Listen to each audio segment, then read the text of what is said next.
আমাদের প্রিয় মানুষদের দিনগুলোকে স্পেশাল করে তোলার দায়িত্ব কিন্তু আমাদেরই।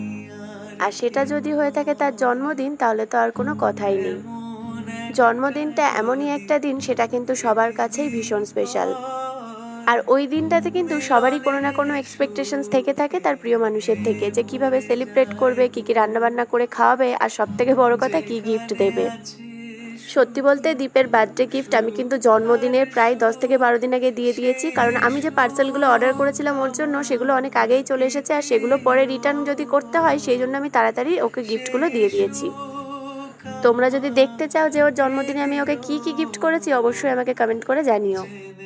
তো চলো এবার আসল ভিডিওতে আসি, তোমাদেরকে শেয়ার করি যে আমার বরের জন্মদিনের দিন লাঞ্চ মেনুতে আমি কি কি রান্না করেছিলাম। কিছু কিছু সবজি কিন্তু আমি আগের দিন দুপুরবেলাতেই কেটে রেখেছিলাম, কারণ একা হাতে সব কিছু সামলাতে গেলে একদিনে কিন্তু চাপ হয়ে যায়, সেই জন্য আমি আগে থেকেই অনেক কিছু করে রেখেছিলাম। প্রথমেই তো ভাত বেড়ে দিলাম, তারপরে 5 রকম ভাজা দিয়ে দিলাম, সাথে আমি করেছিলাম পুঁইশাকের পাতা বাটা, আর ছিল হচ্ছে বড়ি দিয়ে দুধ শুক্তো, আর এটা হচ্ছে আমি যেটা বাড়ছি এটা হচ্ছে দই চিংড়ি। এই চিংড়ি মাছের আইটেমটা খেতে যে কি টেস্টি হয়েছিল কি করে বোঝাই। এটা আমি এই ধরে সেকেন্ড টাইম রান্না করলাম, আর আজকেরটা আরও বেশি ভালো হয়েছিল খেতে। সেদিন আমি সকাল 11টা থেকে রান্না করা শুরু করেছি, আর আমার রান্না শেষ হয়েছে 3টের সময়। সবজি বাজার, পায়েসের জন্য যা যা লাগবে সব কিছুই কিন্তু আমি আগে থেকেই আনিয়ে রেখেছিলাম। আর এখন আমি বাড়ছি হচ্ছে টক ডাল। গরম তো প্রচণ্ড পড়েছে, তো গরমে টক ডাল তো মাস্ট। আম দিয়ে একদম পাতলা করে ডাল করেছিলাম। আর ওর তো টক ডালের সাথে ছিল 5 রকমের ভাজা, আর আমাদের ছিল হচ্ছে বেগুন ভাজা। আর অবশ্যই স্পেশাল আইটেম সেটা হচ্ছে চিকেন। চিকেনটা তো আমাদের বাড়ির মুরগির, তোমরা সবাই জানোই।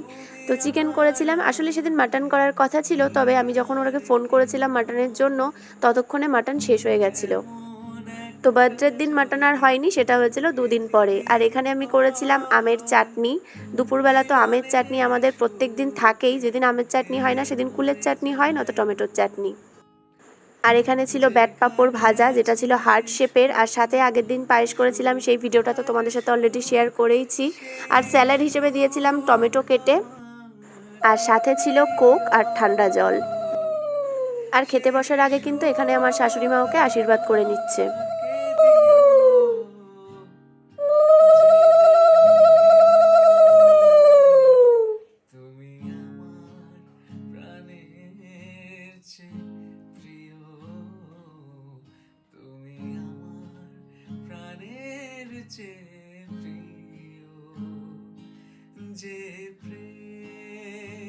তো আশীর্বাদ করা শেষ হয়ে গেলে আমরা সবাই খেতে বসে পড়েছি, আর আমরা খেতে বসেছি 4:30-র সময়, কারণ ওর দোকানে আজকে ছিল অর্ডার।